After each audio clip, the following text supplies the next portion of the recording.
iPad keyboards have been weird for a long time. They expanded from the iPad Pro into the entire iPad lineup in a few short years, and people love them. Some people think they can replace their MacBook with it and just use their iPad, and some people just use it as an extension to their existing Mac setup. As much as tech nerds like me want the iPad to be able to completely replace all laptops, it just can't.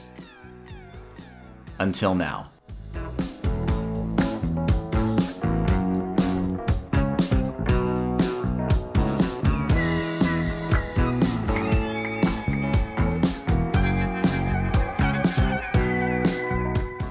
I like this keyboard. It's sturdy and heavy and just has that Apple feeling of quality. The entire enclosure is the same soft touch polyurethane material Apple has made famous and been using for years now.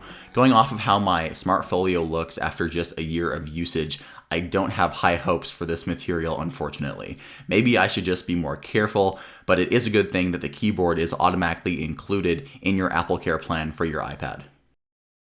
The angles are just enough for my usage, but a few extra degrees honestly wouldn't hurt anybody. It's fine for most situations, except for barstool seating like the seats I have in my kitchen. It just doesn't bend backwards enough to see it clearly, but it really isn't that big of a deal. The hinge is super strong, and it's probably the biggest piece that contributes to the hefty weight of this keyboard. It does a very good job weighing the iPad down on flat surfaces, but it will still topple over if you push the iPad too hard, too high up. Speaking of toppling over, you'll have to do that if you want to draw or take notes on your Apple Pencil. Yes, this looks super dumb, and it is going into the Apple Design Hall of Fame.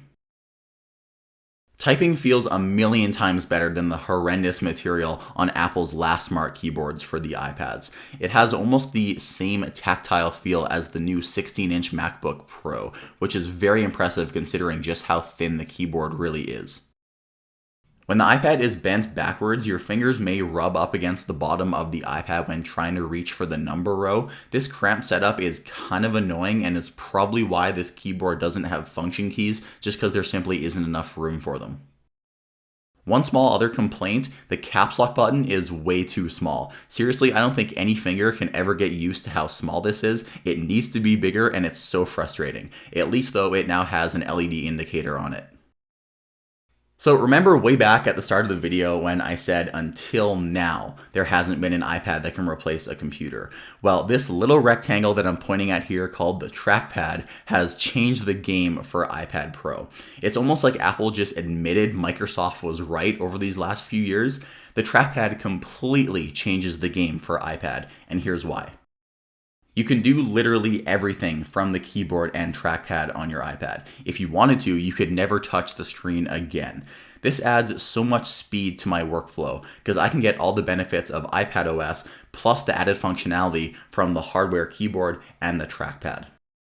It's almost like iPadOS and macOS had a baby and out popped this super portable, do anything, take anywhere, hybrid computer tablet thingy. And it's awesome.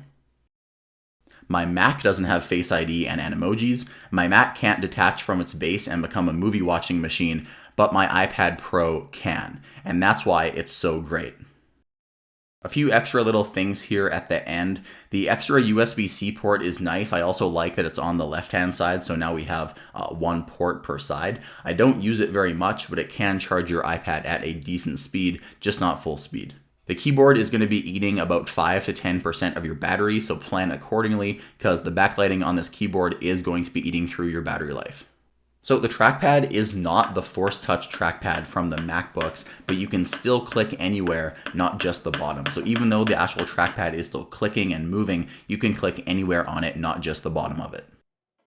Thank you guys so much for watching. Please drop a like and subscribe. I'll see you in the next video.